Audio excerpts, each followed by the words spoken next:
So my brother and I, we're half American, half Japanese. We're born and raised here in Hawaii. Yeah. What should a man like me or men like us raised with just pockets of the Black experience know about what it means to be Black in 2025? Wow, what a question! Because Blackness is just not a one-dimensional experience, and I think when we start to talk about Blackness in that way, it can push other people out, with it, that are Black, right? And I think it might be similar to how someone can feel like they're not Hawaiian enough, or you know what I mean. You haven't been stewarded in the culture. You don't speak the language, so even though you're Hawaiian, but you're not Hawaiian enough, or you know what I mean, like blood quantum or brown paper bag, and so all of this stuff. And so I think for people that are wanting to connect more with certain backgrounds that they didn't necessarily grow up in, but I really think it's about getting in community with other Black folk. That's just the truth. Like, I think because Black people, honestly, are just like, this is my take. Black people are so welcoming. In a way of just like, hey, come on over here, like let's chop it up, kind of thing. And so, I think in order for you to have even more of a deep exploration of that side is one, getting in community. Okay. With other Black folks. And I'm not saying that you're not, but I'm just saying that's my advice to I'm not. Yeah. Well, But when I see you doing with Afro Aloha, I initially thought, man, me and Kenji should make a trip over there to one of your events. Yeah, you should be there. Like, you should be there. And because, I'm going to be honest with you, Taisei, when I started Afro Aloha, like, the amount of people that were reaching out that are Hawaiian and Black or Samoan and Black, or they were just like, I ain't never seen no shit like this ever. Yeah, me either. And I grew up here. And some of them had moved away, and they were just like, and I would get messages saying, man, I wish I saw this when I was like growing up here. And so I think that there is a desire for people that might be, half African American and maybe half Japanese, or have, mixed or biracial or bicultural, right? And there's a desire to learn more. They just don't know where to start. Our Black identity. Yeah. Our Black identity. The reason why, we grew up looking at our role models like Will Smith and Martin Lawrence on TV. Yeah. Right? So we get a lot of our Blackness from the media. From media. But that's not always a good thing. I understand that. Yeah. I understand that. That's why, like, when I see things like what you're doing, I'm very curious. Yeah. And I want to know what your Black experience was like. Because I did grow up with a lot of people that came from the mainland that said, you ain't Black. Right. So that was one of those things that I was always kind of self-conscious about. And I was like, I actually do identify with being a local boy. Yeah. I have African-American DNA. Yeah. Right. Or maybe African DNA. Right. That became African-American. Now that is, and then, and also Japanese, which I equally love about myself. Yeah. Both beautiful cultures. 100%. But I don't really know a whole lot about the Black culture, except for a couple of small pockets of when I went to Gary, Indiana, Kansas City, Missouri. My brother lives here. One of my brothers, Andy, he's a Baptist church pastor. Oh, wow. So, we got a little bit of the Black experience through church. With Baptist. Yeah, Baptist through church. Yeah. Strict. This is the way it is. Yeah. Literal. Yeah. This is what we do and this is how we live. Yeah. Right? So we got like little experiences, but I think what you're saying would really open us up. The African American Film Festival was the first time I went to a Black hosted event. Really? In Hawaii. Really? 41 years old. Yes. Wow. I mean, was there another one, Kenji? I'm thinking, but... Because our mom, she did try to open us up to like African American culture, because she's like, I got these two boys that are Black. Yeah, boys. right. So but see, also too, we went to a Tina Turner concert though. What, the Broadway? Okay. I think so. The Broadway. Okay. Are we going to include that? Come on, bro. I saw three Black people there, bro.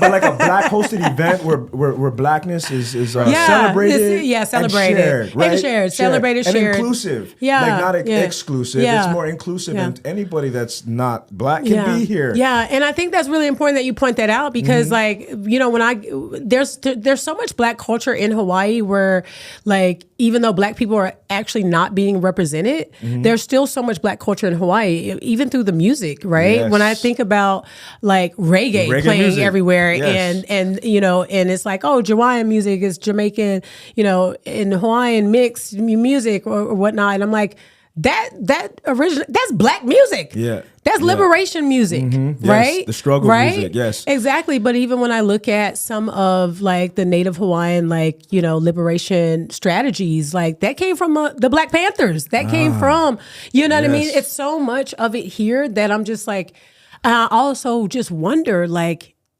do people of Hawaii know that? Do they know where they're picking up some of like the music or some of, you know, like even R&B, right? Yeah. Like, so many of the local artists, I'm not even sure if many of them write their own songs. Many of the artists are basically artists that just cover R&B, right? And that's how they make their living.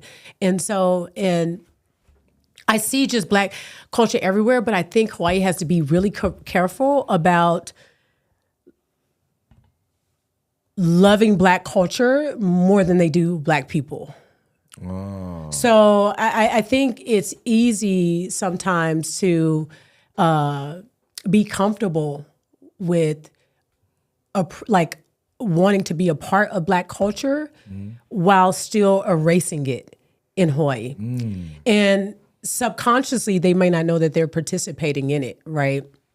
And so that's why I think it's important for people in Hawaii, especially non-Black people, to really be in community with Black people. Okay. In Hawaii, you know, it's like it's not like you can know like popolos but love popolo culture. You know what I mean? You can't really pick, you know. So I'm encouraging people in Hawaii to be in community, actual community with Black people in Hawaii, because obviously you guys love this, the swag, the culture. Yeah. You know what I mean? Like you're the music, the arts, all of that, and I'm not sure if they are actually in community with Black people.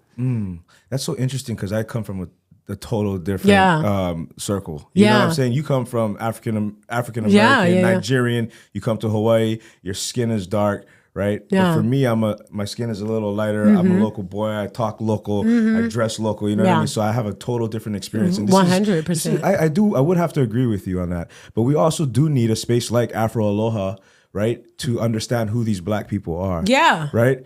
And it's because there's a lot of different types of Black people. Absolutely. And some misrepresent who Black people really are. And I think all of it, and I think that's all of it's important. I do. I really do think it's all important because one, you know, with Black people, one negative experience and you know, paints for other people the lens of what Black people is or what Black people are or what being Black is. If there's a negative experience, then that brush applies to all Black people. True. Right? True. But if it's a positive experience, that doesn't apply to all Black people. And so we got to be very careful about what we're saying is representing the culture itself. You know what I mean? And it's been an uphill battle for Black people for a long time. Yeah. But people like you are, you know, ahead of the pack. Yeah. And you're really doing a great job in representing Black people and who we really are. Yeah. Right? And what we can be. And what we can be. And so we always have had the ability to really see into the future and say, hey,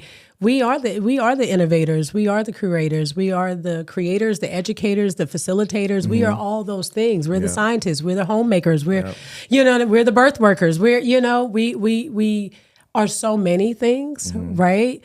That one experience doesn't necessarily paint the brush for everyone. And so I think it's really important, especially and thanks for sharing that, right? Of saying, hey, I don't really know what the Black experience is because I haven't been really in community, even though that is my heritage and my lineage, well, part of it, right? Yeah. And so I encourage you, like, to be in community with Black folk, because it ain't, you know, that's the best way. That's the best way. Like, go chop it up, go pull up. Hey, you know what's funny is that I got a black girlfriend right now. Yeah, okay, good. That's a good start. That's a good start. And it changed. Thank you, sister, for doing the good work. Yeah. Thank you. Thank you. Can we say thanks to our sis for doing Thank you, Britt. Thank you, Brittany. Brittany from Hayward. Okay. From Stockton and Hayward. Okay. So like, I'm getting experience. At first, I didn't know if I could handle it. But she's a wonderful woman, and now I get to share my culture with her as well. So it's really working out. Can you give me a moment in which you felt extremely connected and proud of your Black heritage? Every day, baby. When I wake up, every day, I am so honored. I'm so honored to be Black. Look at me. Look how beautiful. It is beautiful. I am. Let me look at the camera so they know. Like, look at these cheekbones. Like, look at just everything about me. That's how I feel. And people can say, oh, well, that's like egotistical or I don't give a fuck. I feel good. I look good. Being Black is an honor. Yes. There is nothing that anyone could say or do that would make me feel like being connected to the type of lineage that in ancestry that I'm connected to is anything but an honor, you know? And so, every day when I wake, being Black is lit. Yeah. Every day when I wake up, I'm like, I'm so happy. There's nothing else I would want to be. Honestly, I love your energy. You're so colorful when it comes to that, and the smile that you have is a very genuine one. And the message I want to give everyone is that you should feel that way about yourself and your own culture. Like, just because she's saying that about being Black doesn't mean that you shouldn't feel that way about being Chinese or about being Vietnamese. I love pho. You know what I'm saying? Like, wave that flag. Like, it's like you got to like really get to the essence of who you are and understand that those who came before you to fully own your identity and be proud of it. Hawaiians went through struggles. African Americans went through struggles. You know, the Native Americans, right? Russians, everyone went through some type of struggle at some point or another, but there is beauty in everyone's culture and absolutely, and the oneness, right? In humanity. That's one thing that I want to say. But being Black, yes, I am actually very proud to be Black as well. Yeah. And I think about that more and more every day as I understand what it means to be Black through experiences like talking with you, to experiences like talking with my brother, also Japanese. Yeah. My Japanese side, I grew up with that side. The respect, the humility, right? And then to find that balance with my two ethnicities, I feel is one of the fun parts about life moving forward. At a 41 years old, I'm glad that I feel this way now. Some people never get to feel this about who they are and their identity. 100%.